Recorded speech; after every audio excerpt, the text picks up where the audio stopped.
Isaías capítulo 43.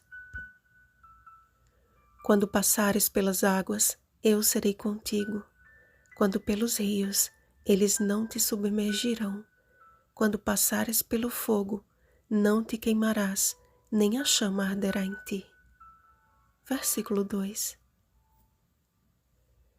É realmente fascinante a história do antigo Israel, o chamado de Abraão, a forma como Deus o conduziu, o cumprimento da promessa em Isaque, a marcante experiência de Jacó, os prodígios realizados pelos filhos de Israel no Egito, a abertura do Mar Vermelho e sua longa peregrinação no deserto, a conquista de Canaã e a sucessão de reis em um reino politicamente dividido.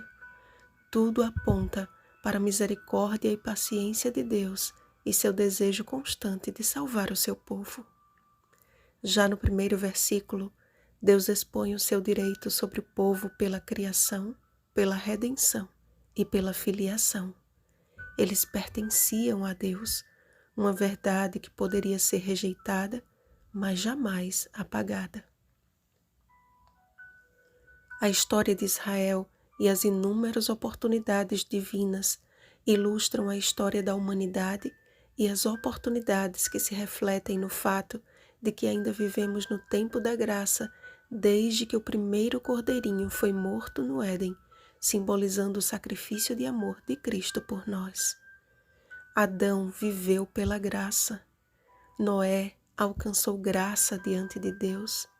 Abraão conheceu a graça. Foi pela graça que os filhos de Israel foram perdoados e conduzidos a Canaã. Davi foi transformado pela graça. Os profetas proclamavam a graça divina. A igreja primitiva foi alcançada pela graça. E hoje desfrutamos do último e decisivo tempo de graça, mediante o mesmo apelo divino.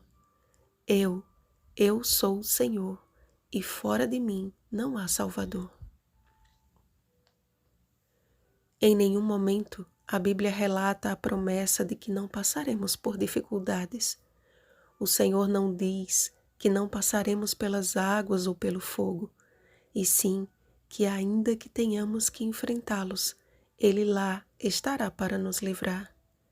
Os 3 jovens hebreus entraram na fornalha aquecida 7 vezes, mas de lá saíram ilesos, de forma que nem cheiro de fogo passara por eles. Daniel capítulo 3, versículo 27. A mesma experiência aguarda os fiéis servos de Deus nos últimos dias. De longe, o Senhor chama os seus filhos e das extremidades da terra as suas filhas, dizendo: Eu te amei. Vós sois as minhas testemunhas, diz o Senhor, para que o saibais e me creiais e entendais que sou eu mesmo e que antes de mim Deus nenhum se formou e depois de mim nenhum haverá. Não sabemos em que dia virá o nosso Senhor e quando findará a graça que nos foi outorgada desde o princípio. O que necessitamos saber e viver consiste nas últimas palavras de Cristo nesta terra.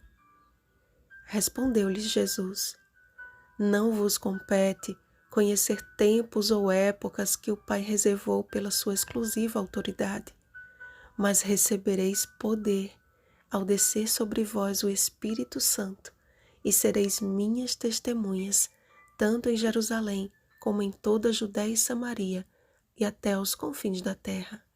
Atos capítulo 1, versículos 7 e 8.